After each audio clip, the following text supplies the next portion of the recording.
Works and Gang Reduction Committee. I'm joined by my colleagues, Council Members Martinez and O'Farrell. We expect Mr. Ryu to join us, and Mr. Buscaino will not be joining us today.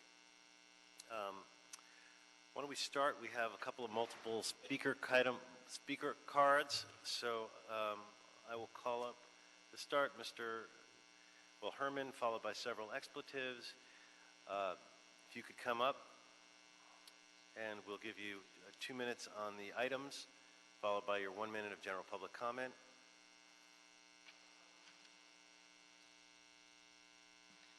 What have we learned from Vision Zero?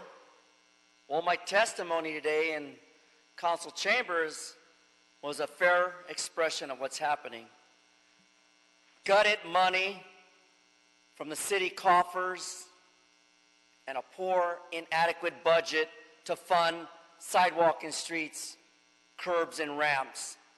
But the jackasses here today are simply talking about using it for the Olympics, 2028.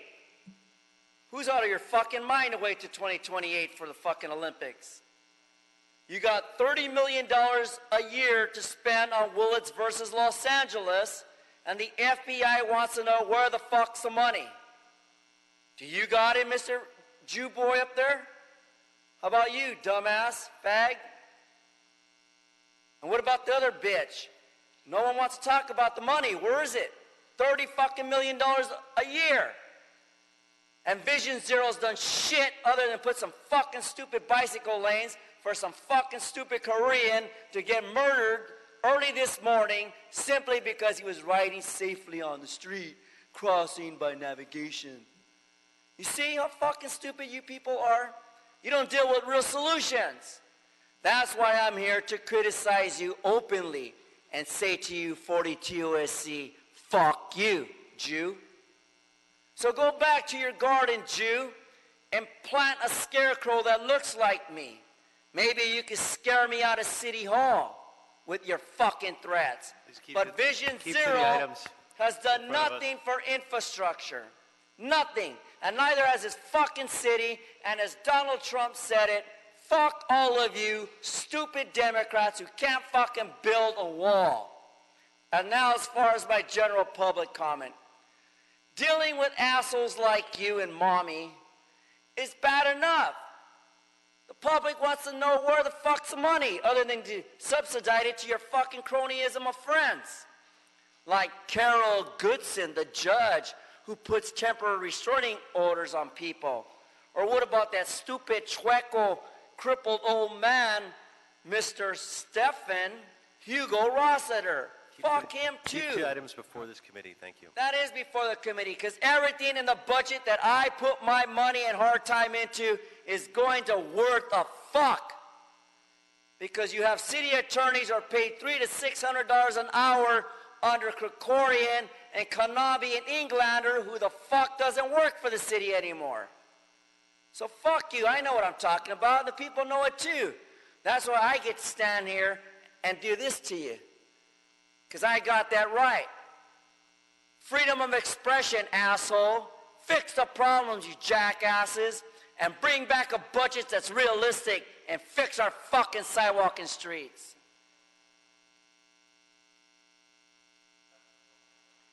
Next speaker we have for multiple items is Tolita Kimmy.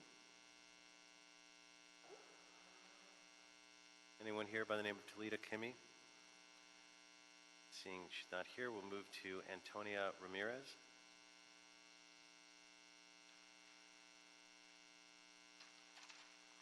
Thank you. You heard of the old adage, experience is the best teacher.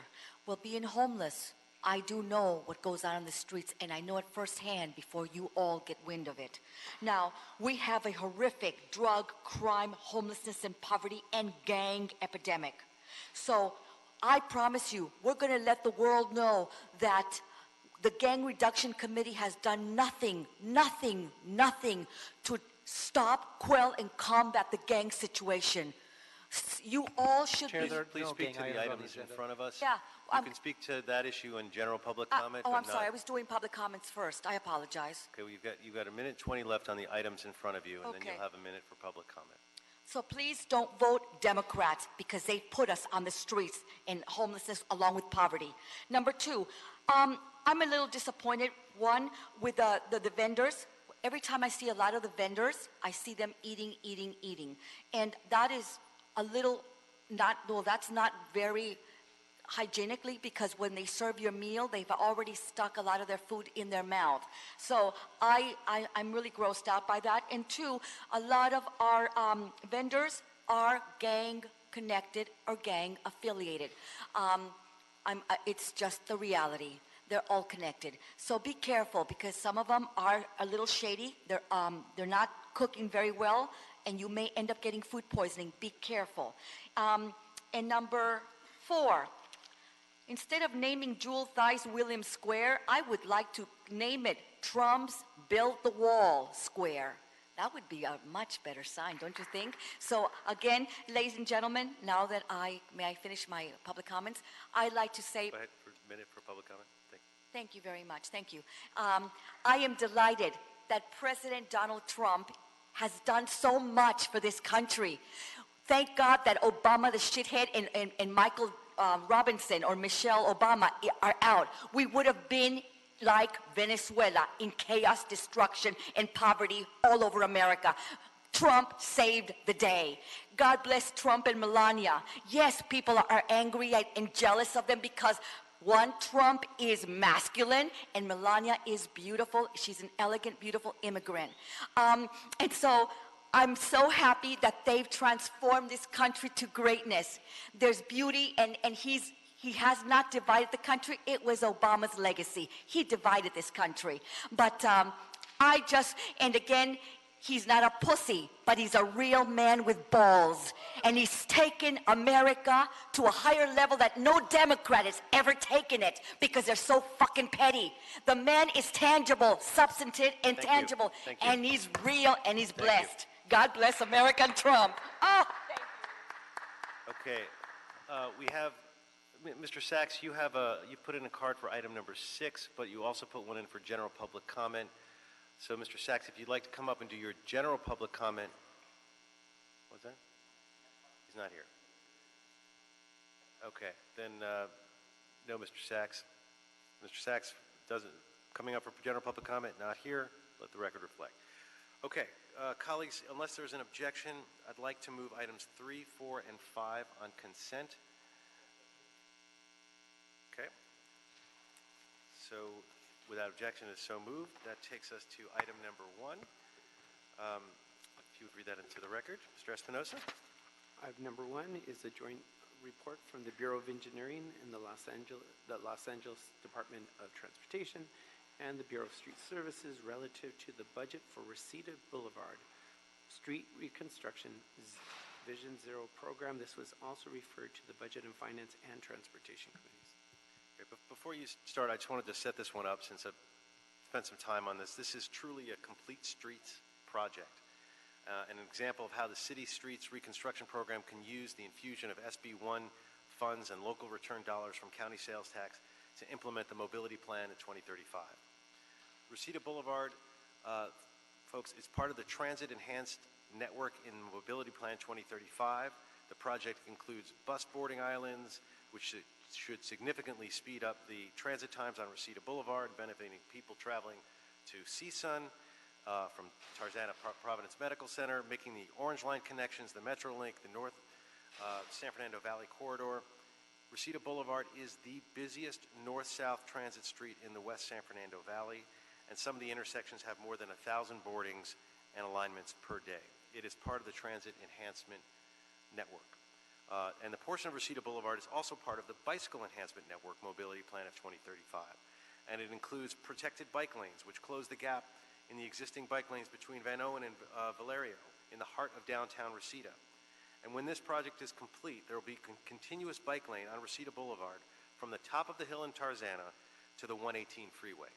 It'll be the only continuous bike lane of its kind. I'm very excited about that.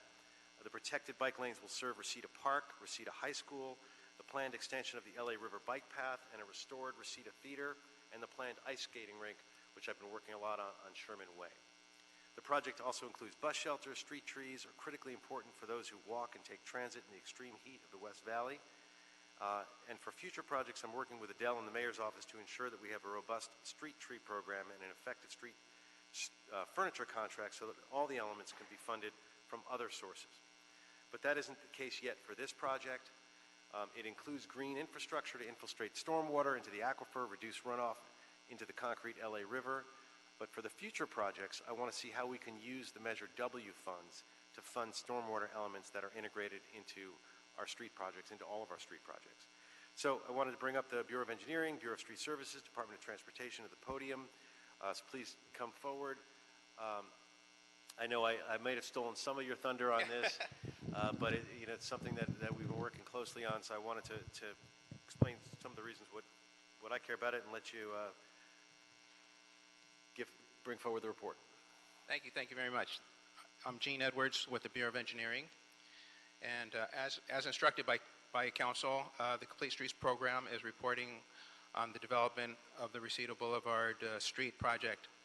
Because estimated cost of the updated scope of work is projected to exceed the original limit set forth by Council on March 2018. A detailed breakdown of the updated scope and costs are outlined in the attachment to our report. For consideration, we present two alternatives. The first alternative includes the fully recommended scope, and additions to the original scope in Alternative 1 include bus boarding islands, relocated bus stops and bus pads, and associated ADA-compliant landings, curb extensions, pedestrian islands, transit shelter at bus stops, security lighting at bus stops. And also part of the green infrastructure will include the addition of 112 new trees and empty tree wells and 47 newly constructed tree wells with trees. There's also an item for aesthetic treatments.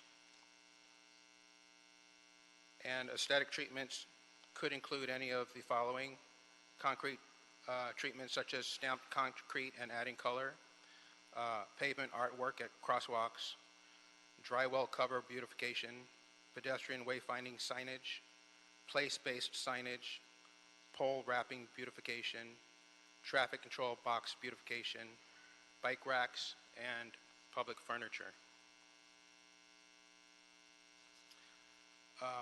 We also present an alternative number 2 compared to alternative number 1. It's the same scope with the absence of transit shelters at bus stops, security lighting at bus stops, the filling of empty tree wells with new trees, and the 47 new trees with tree wells, and also the aesthetic treatments.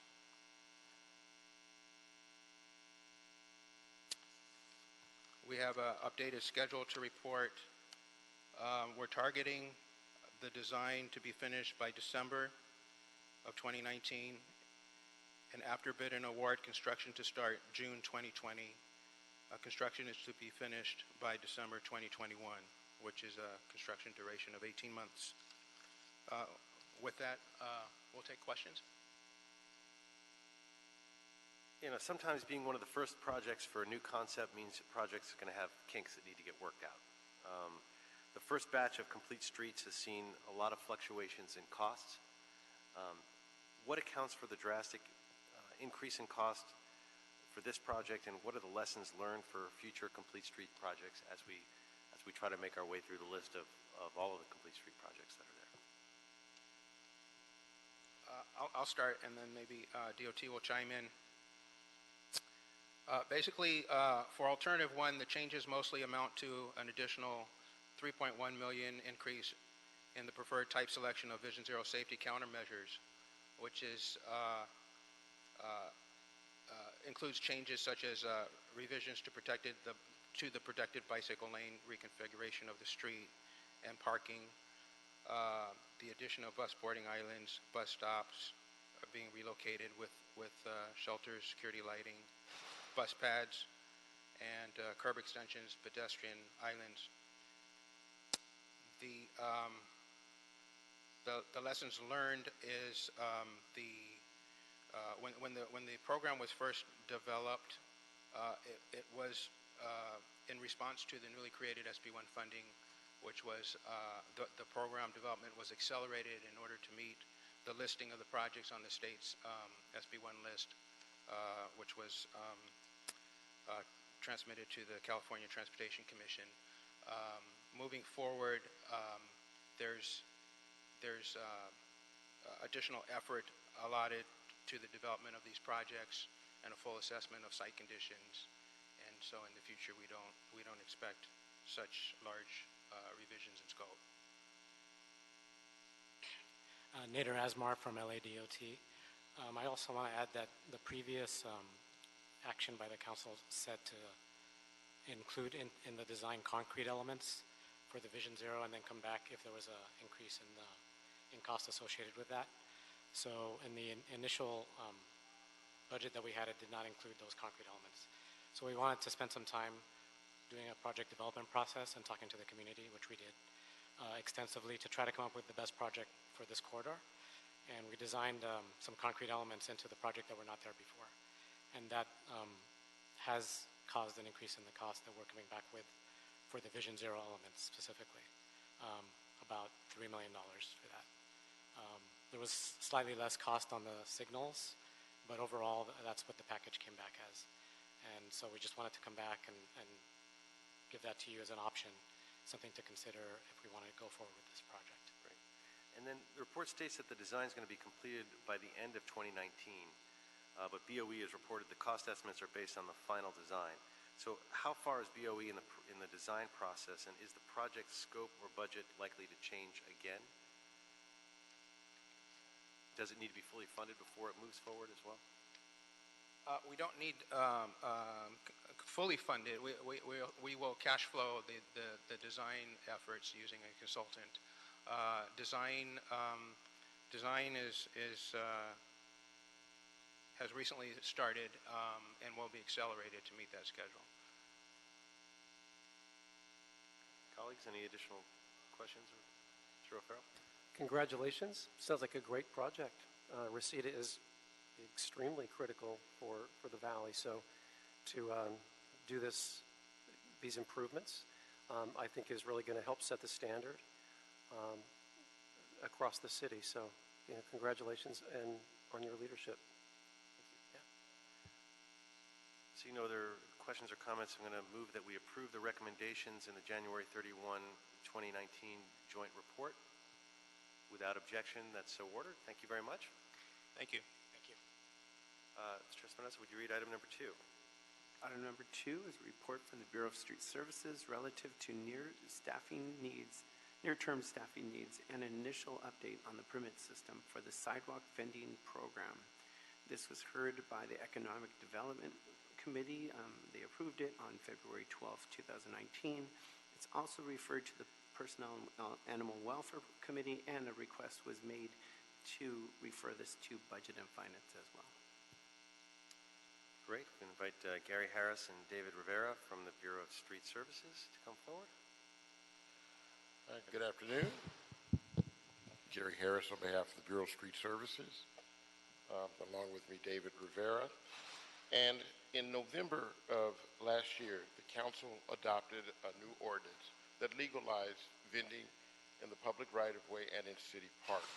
At that time, the Bureau was asked to come back with a report on the resources that would be needed in order to regulate this program and to give an update on the process so far in implementing this new ordinance. Beginning with the resources, the Bureau makes the request for 24 positions directly dedicated to this program. Of those 24, our request is that 2 be funded in the current fiscal year and made available for hire immediately in order to begin the process of implementing the new ordinance. Those are a Chief Street Services Investigator 1 and a management analyst who would act as the program manager and program coordinator, and who would be essential in helping us set up all the various new protocols that are going to be required to manage such a new large program. But in addition to that funding, we also request that $187,000 be provided in order to pay $87,000 to the Department of General Services for the posting of no vending signs and maps in the 7 areas designated by council as no vending zones. The additional $100,000 for overtime for existing staff to do the necessary regulation until the other 22 positions could be funded. Those 22 additional positions, which would be broken into 2 shifts with 8 investigators, 1 senior administrative clerk, and 1 senior street services investigator, would be 2 shifts to perform this enforcement on a dedicated 7-day-a-week basis. We ask that those 22 positions be authorized without funding in the current fiscal year, and that the funding for the next fiscal year would be included in the Bureau's budget request. Additionally, the current status of vending in the city, the Bureau has been working with the vending advocates, such groups as LEARN, the Public Council, and the Los Angeles Food Council. We've had several meetings with those groups already, working directly with them and with the vendors on implementing the new ordinance. The Bureau has published, both in English and Spanish, the rules, regulations, maps of the affected areas, and directions for vendors, pictorials, which you could say, to show vendors exactly how they can comply with the current ordinance. We have ongoing meetings with the vendors on a monthly basis, working with the leadership of the vending organizations to ensure a cooperative effort between the Bureau and those vendors to try to make this program as successful as possible.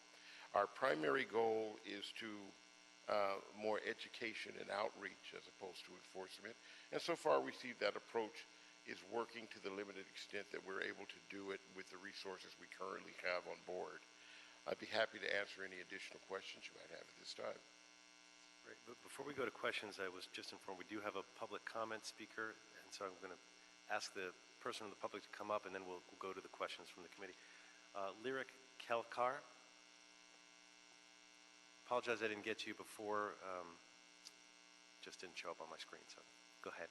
Hi, good afternoon. My name is Lyric Kelker, and I'm a policy associate at LEARN, which Gary just brought up. We're a member organization of the LA Street Vendor Campaign, and since last November, when the city legalized street vending in Los Angeles, we've met with the Bureau multiple times, as they mentioned, and it's to discuss ideas for implementation. We want to express our sincere gratitude to Gary, David, and their team for their commitment to meaningful education and outreach, as well as their openness to working directly with vendors to create solutions to maximize compliance. So really, I'm here to express our appreciation and highlight this great collaboration as you consider the request for resources. Thank you very much. And then Gary, David, you can come on back up. Appreciate it. Sorry for the disjointed there. So tell us a little bit about the current enforcement activities and how are we managing at this point without the positions? Well, as resources allow, we are working primarily in those 7 zones to educate the vendors that those zones are excluded from vending. And what we're taking out, we have all of the information, both in English and Spanish, that we're handing out at this time. We are not doing citations or notices, but we're primarily talking with the vendors and just explaining the issues and where the zones are and helping them to relocate to areas that under the rules and regulations would be legal for them to vend, because the vendors, obviously, there's a learning curve, and a lot of them just haven't gotten the information, so we're trying to disseminate it and make sure they know how to comply. And for the most part, as we're dealing with the vendors, we're finding that they will comply. It's just they need the information on how to do it. Great. And does BSS anticipate additional enforcement staff beyond the 22 positions requested are going to be required in future years? I'm sorry. Are you going to need more than the 22 that are being requested? Are we going to need more than that in the future years? You know, that is probably likely once we go into a permitted system. However, once we develop the permitted system, we should be able to recoup some of the expense from the permit fees. Okay. And then last question, I guess, for now, is the source, and I guess this is going to go to budget, we can talk about that there, but is there a indication as far as the source for the requested funding, where the money will come from? At this point, it would have to be a general fund expenditure until the proposed permitting system takes effect in 2020. And I certainly agree, we definitely need these positions to, it's a massive undertaking, and these are important positions. Colleagues, any comments or questions? Go ahead, Ms. Martinez. Thank you. So in regards to the resources needed for next fiscal year, can you walk us through how the enforcement teams will be deployed? What part of the city are you thinking about? And how would the locations be decided? Will you be prioritizing locations? Right. And then the second part of my question to that is, what does it look like when an investigator encounters a vendor? Sure. What we plan to do with the teams of investigators is use them on alternate shifts. So we're looking at issues. 2 shifts, right? Yeah, 2 shifts, but they will be overlapping 14 shifts. By that I mean they'd work what we can determine to be the highest rate of activity times, 10 hours of the day, so that we could work 7 days a week. These 2 shifts would overlap. And we can vary the hours based on the patterns on certain days. So just because we cover a specific 10 hours on Monday, that might not be the best 10 hours to cover on Saturday. So we plan to adjust the usage based on what we see as the patterns of enforcement out there and the most active times. One of the things that we will base the priority of enforcement on is activity in the areas. So certain areas, for example, Staples Center, certain events create the highest demand. So on those days when those events are occurring, that would be a high priority location. But we plan to deploy citywide, the investigators on general enforcement, but we would prioritize times when we need to be at the Hollywood Bowl or at Bank of California Stadium, just based on the types of events that are going on and the previous patterns of enforcement and violations that occur. My next question is, what else have you been working on since the ordinance went into effect January 1st? What else have you been working on? Is there anything else that you've been working on? Like other projects besides vending, or? No, when it comes to the vending ordinance, is there anything else that you're focused on besides rolling out the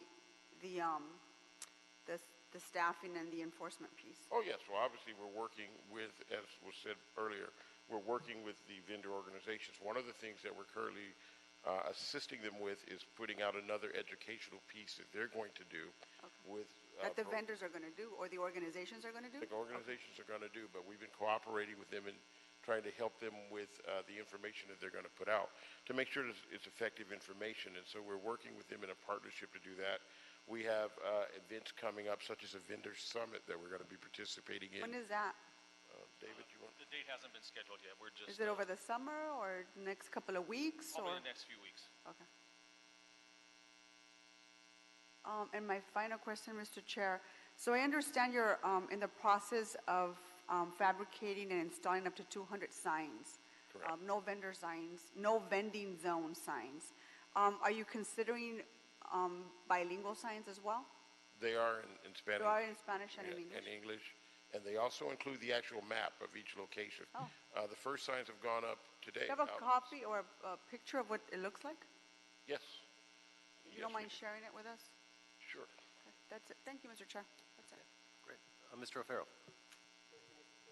Thank you, Mr. Chair. Thank you, gentlemen, for this report and your work on this and underscoring the details of the staffing plan. So I've been meeting with vendors in Hollywood for several months now. And the reality is many of them do not feel like they're represented by any of the organizations that you're working with.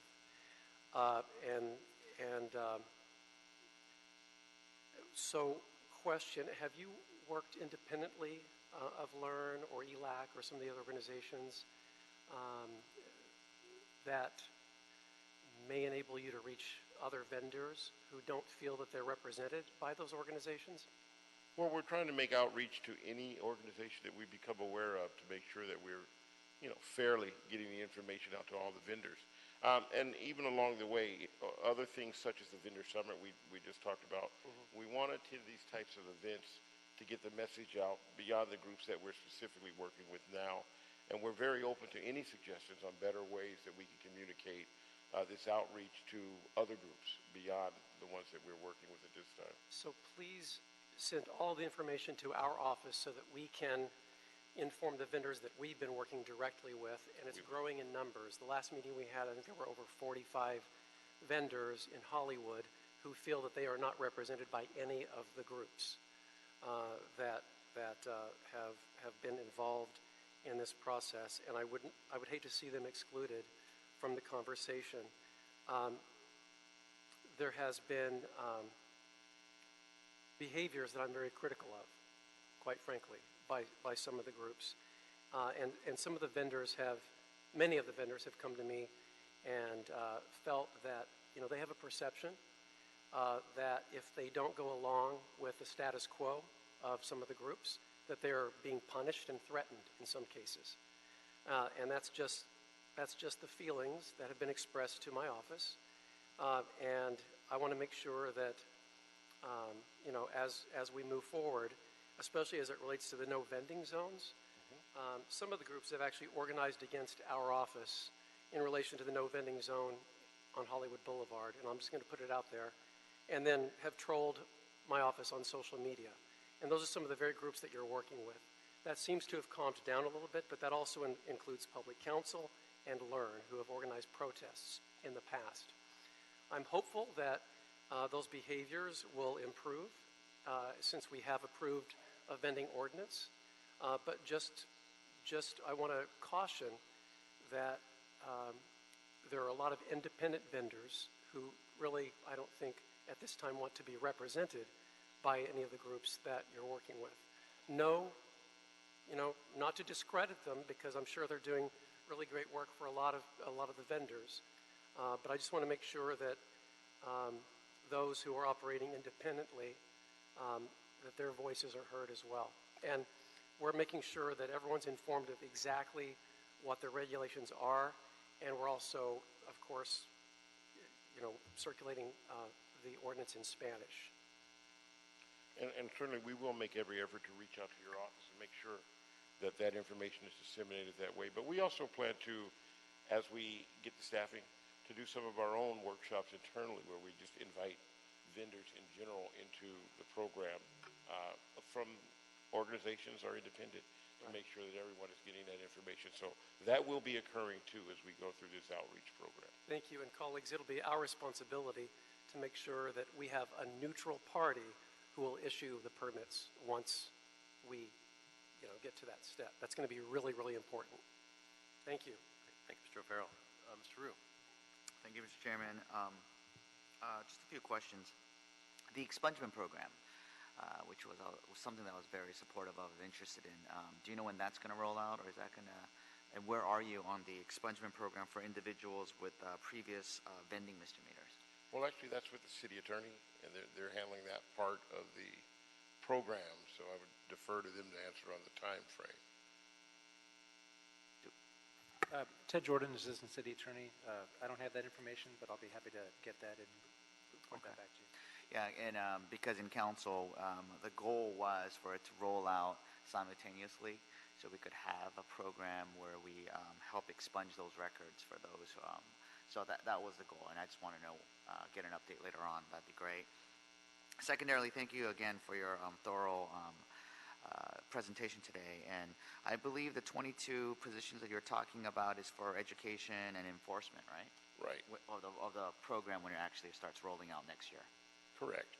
The permitted program, we don't anticipate until January of 2020. But they would come in the interim doing the outreach and doing enforcement as we can do within the parameters of what we have now. In your report, actually, you also talked about potentially BSS doing one or more short-term pilot programs? Correct. The organizations we've been meeting with so far have made some recommendations on areas that we might look at to do a pilot. And before we would do that, obviously, we would bring that back to the Board of Public Works and seek authorizations to begin such a pilot program. But to better help us with the data we need for the proposal that we want to bring back to council to approve, pilot may give us some better actual program information that will make it more successful for what we propose. That's a good logical approach, and that's very smart.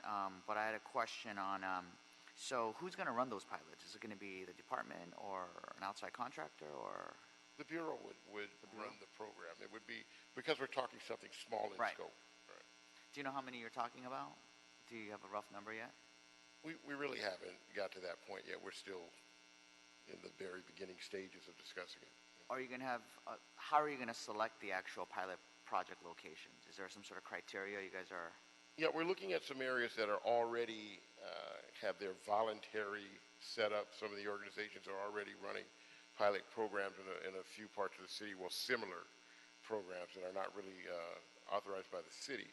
But since these are already up and running and they have some experience, we're looking at those and trying to select what might be the best spot to start the first official pilot. So, areas in the city that's already, I'm not aware of them because I don't think I have any in my district, but they're already in existence? Yes, there are a few, yes. Okay. So, I'm sure you would give the council offices advance notice of, or work with the actual council office. We would work, right, with the council office and the Board of Public Works. Okay. Yeah, so I really like further updates on the pilot because not only what information that it yields or what data it yields, but also which areas get selected, because I think it's crucial, and I think you're on the right path. It should be in those areas where there's a lot of activity already, right? Okay. Thank you. I can add that into, any additional questions or comments? I was going to recommend, one, that we have a request to report back on the staffing deployment of the additional officers and the impact sidewalk bending enforcement has had on the investigation and enforcement division. And if you wanted to also ask for a report back on the pilot program, I think that'd be appropriate. As well as the expungement program. Okay, and so basically 3 report backs. One, the one I mentioned, one on the pilot program, and one on the expungement program. And then I know the CAO has a technical amendment that is necessary for this item, and Mr. Espinosa, if you could read that amendment in. Yes, the January 24th, 2019 Bureau of Street Services report recommendation number 2 will be amended to read, approve the following 22 unfunded resolution authority positions for fiscal year 2018-19 and authorize the Bureau of Street Services and the Personnel Department to initiate hiring processes for all the positions listed below, effective immediately, for an estimated start date of July 1st, 2019. There's a table below, and that table for recommendation number 2 will be amended to include only the following positions: 2 Senior Street Services Investigator 2s, 18 Street Services Investigators, and 2 Senior Administrative Clerks. Great, thank you. Without objection, that'll be the order. To approve as amended, I guess 4 amendments, the 3 report backs and the CAO amendment. Great, thank you. That takes us, I believe, to item number 6, our final item. Now, we do have possibly a public speaker on this. Is there a Mr. or Mrs. Sachs speaking? That may be Mr. Herman playing games again with the public speaking comment, but if there's no Mr. or Mrs. Sachs, we will move forward with the item. Item number 6. Would you please read it into the record? Item number 6 is a joint report from the City Administrative Officer and the Bureau of Engineering relative to the prioritization of city capital projects in the city public right-of-way. Great, thank you. Patrick Schmidt from the BAOE and David Hirano from CAO's office. Welcome. Good afternoon. I'm David Hirano of the Office of CAO. I'm joined today by my colleagues from the Bureau of Engineering, Patrick Schmidt, Steve Chen, Julie Sauter. And is Jean still here? Okay, well, Jean was here. Before you have a joint report from our office and the city engineer that responds to Councilmember Ryu's request for information regarding approved and proposed capital projects and the selection criteria used to evaluate them. Please note that the report only covers capital projects that are in the public right-of-way involving the Bureau of Engineering. specifically with the street improvement program, the hillside and slope stability program, the stormwater flood control program, the sidewalk repair program, and the street reconstruction program. The report does not cover the transportation grant program and projects under the purview of transportation, sanitation, and proprietary departments.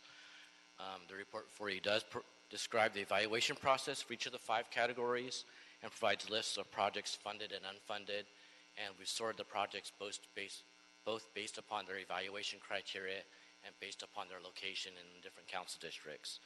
So in lieu of going into great detail on the report you have before you, I'd like to just at this point, with your permission, transition to taking any questions that you might have. Sure. Let's start by thanking you. This is a really thorough report. It was very useful to see the full listing of pending projects. Mr. Rue, thank you for bringing this forward. Just a couple quick questions, and I want to turn it over to Mr. Rue next. The street repair reconstruction projects, are there projects that are budgeted outside of the Complete Street programs? And if there are, how are those prioritized, or are they prioritized differently? Under the street reconstruction projects, this is pretty much a new program. So for the most part, you have the Complete Street projects, an example being Reseda, like you just talked about. There are a bunch of street reconstruction projects that Street Services has identified, but they haven't really been prioritized citywide yet. You know, if you want more detail on that, we can go through it, but I think we're at the place where we're just starting to look at developing a citywide street reconstruction program, not only for asphalt, but for concrete. And then, you know, the council has chosen to consolidate that along with Vision Zero improvements, and we've effectively named it Complete Streets in the budget. But if you like more detail, we can go into that more, or does that satisfy you? That's okay for now. Is there a plan for addressing the general sidewalk repair under the sidewalk repair program or by some other means?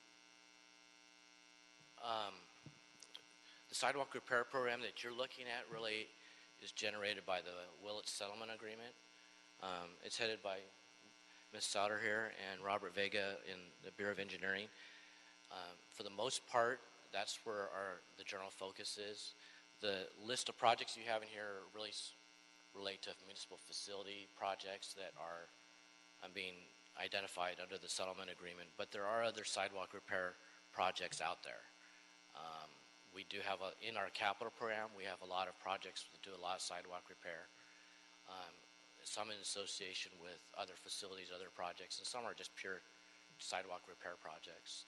So this is not your complete list, and what's in here really is reflective of the prioritization that the council adopted under the Willits Settlement Agreement. Mr. Rue. Thank you, Mr. Chair, and thank you so very much for this comprehensive list. Saw a lot of my projects on there. Hope to increase the rank later on. But while some of the charts, you know, like for example, your attachment A1, street improvement projects, citywide rank goes up to 16, the actual ranking system goes from 1 to 100, right? Or... Let me see if I can have Steve Chen answer the question. Or maybe better yet, is there more projects here that's not listed, or is this the complete list? Yeah, hi, Steve Chen, the Bureau of Engineering. So the list A1 you're referring to, let me get to that. For example, yeah, A1. So that basically is a compilation of all our, includes our funded projects, which we already, which is not all through the CAP. It actually includes other grant-funded projects that we're working on, our program work. If you notice, those don't have any ranking because they're already funded.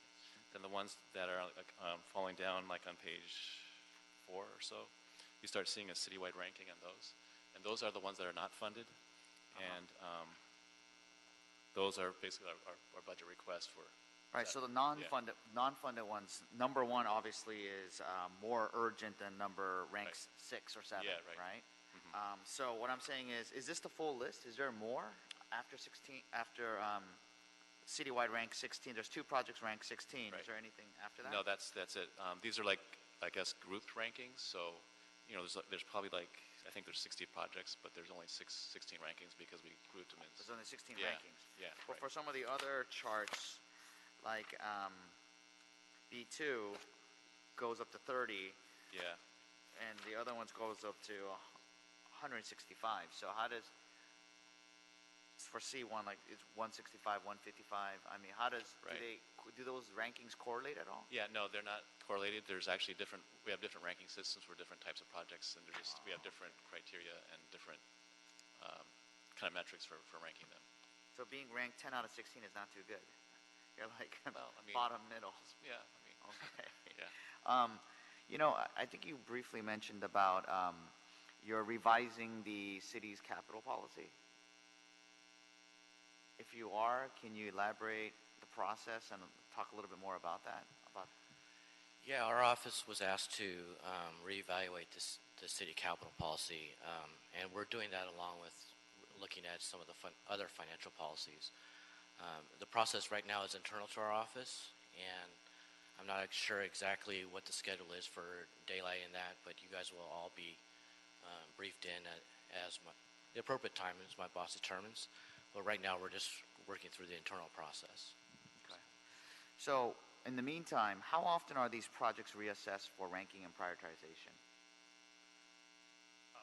Patrick Schmidt, Bureau of Engineering. We re-rank them annually as we prepare for in the fall, we prepare for the budget submittals to the CAO for project funding. I'm sorry, so it's yearly or? Annually, yes, Annually, in the okay. fall of the year. So what happens if we add a new project or if there's a new need? Does that, it goes into the current list based on priority, or does the whole thing get reassessed? Well, okay, for the street projects, what we do is yeah, you're right. We get new projects throughout the year, and we basically keep a record of those throughout the year. And then at the end of the year, or by October, when the requests are due, we collate all those requests, and then we sometimes rank them along the way. But at the end, we will create a whole list of all projects that are ranked, and then submit that as a request at the end of the year. So what happens if some sort of event occurs, like, I don't know, heavy rains or something happens, natural or unnatural, and does the project move up higher up in list? If a street fails, or if something burst, or? Well, if in an emergency situation, we do meet with the CAO's office and CLA regularly, and we do bring up those issues that require immediate funding requirements, and lots of times we're able to get funding for that if the need is there. So if it's not necessarily an emergency, but it can rank, if we bring it to your attention, it can go up on the list then, right? In the same year? Yes, it doesn't have to wait for the annual review.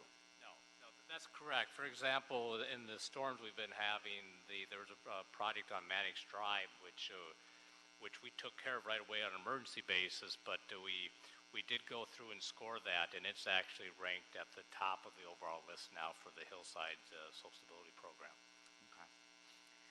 Last question. Do you have a centralized digital platform used by all the departments to coordinate and prioritize projects? I know you mentioned a whole bunch of other projects that are not on here. I think the clear answer is no. We do ask a lot of the departments to try and use UPRS, which is a project management system that the Bureau of Engineering has created and manages, but there is no real central database for tracking or monitoring projects that haven't been approved and haven't been funded yet. And I'm not even sure that all the funded projects are even in UPRS. So it's a real need within the city. So you answered my other question. So would some platform like that be of value? And is there any plans to even try to do something like that? Yes, I believe it would be of value. Right now, I know there have been a couple of different motions proposing that we look at it at some level. But as far as I'm aware, we haven't really made any serious progress in doing so. So, well, we'd like to help, and we'll continue this conversation offline and see what would be a better way to tackle this problem. All right, thank you. Appreciate that. Ms. Martinez, go ahead. Thank you, Mr. According to the report, there's an estimated 387 unfunded stormwater project. Is that correct? And it's an estimate almost $870 million worth of unfunded projects. Yeah, so So that is, again, a cumulative list of all the projects that we've gathered. And it's actually, the history behind that list is that we started back in like 2000, roughly, around 2000, 2002. There was a lot of old projects that we had identified that hadn't gotten funding. So what happened that time is that they put all those projects into the list, which created the majority of the list are from really, they're actually pretty old projects. Since then, we've gotten a lot of like drainage complaints and things like that, but very few actually have become So new projects. what's the system you're using to prioritize these unfunded projects? And can we use Measure W to be able to deal with those projects as well? Okay, so yeah, we have a point system that we use. That's how those projects are all ranked by points. And so the ones that ranked the highest get funded. We actually, every year or so, we actually look at the top 50 or so, because just the ones that might be able to receive funding, and we reevaluate those. And then we submit that request to the Bureau of Sanitation for them to submit the request, the capital project request. Could any of these projects be funded through Measure W? Are we there yet? We're not quite there yet, but the criteria for Measure W are clean water projects, really. So to the extent that we can take the water flow that is causing the problem and we can put it into some kind of clean water project, then yes. Okay. If it's just a flood control project, I'm not sure that yet if it would qualify for W. Right, but you're looking into that. My last question is, how are the drainage complaints being reported currently? The only concern that I have is that if you're solely reporting through 311, there's a lot of communities in Los Angeles that are not as savvy in terms of reporting 311. So how are you generating and making sure that we're not discouraging reporting, but that we're actually being inclusive and aggressive about making sure that this stuff gets reported, particularly in underserved communities? I'm not sure. You're saying that how do we know if requests are coming to us? Yes. Do you go out and survey, or do you just solely depend on people reporting it to 311? Mainly that, but also we also get requests from council offices and residents call us directly. But it also comes through 311 as well. Yeah. Okay. Thank you. Mr. Rue, you have an additional question? Sorry, I just have one more follow-up. Thank you, Mr. Chair. One more follow-up question. So the question I asked earlier about if there was some sort of natural or man-made disaster, you would be able to reevaluate in the mid-year. But if a council office actually within the district, if there's a list of priorities, if another project is more prioritized for our office, would you be willing to move the ranking, or is it a fixed formula? Well, for me, I would definitely be able to reassess it. I think a lot of times we get requests throughout the year, and we don't know necessarily how it ranks within the council, so we have to use our judgment. But if we had that information, that would be very helpful in assessing it. Okay, so our input will help with that ranking. Okay, thank you so very much. Great, thank you, colleagues. Now, there's a note and file item. I believe Ms. Martinez wants to have this referred as well to E&E. So without objection, we will note and file this and refer it to E&E committee. Great, thank you very much. Thank you. Mr. Espinosa, is there anything else on our agenda? No, Mr. Chairman. All right, without objection, this meeting is adjourned.